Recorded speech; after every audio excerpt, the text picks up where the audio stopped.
Centerless grinding machine. I am Pramod Krishna, working as a scientist in the Product Design and Engineering Department of CMTI. Centerless grinding machine is a special purpose machine indigenously designed and developed by CMTI mainly for through feed grinding. However, the machine can be converted easily to suit for plunge grinding or CNC. The machine has a stationary grinding wheelhead and a work rest which move along with the regulating wheelhead.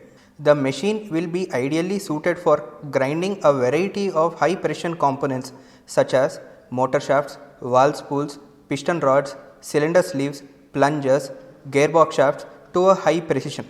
The workpiece diameters that can be ground on this machine ranges from 8.5 mm to 150 mm. Thank you.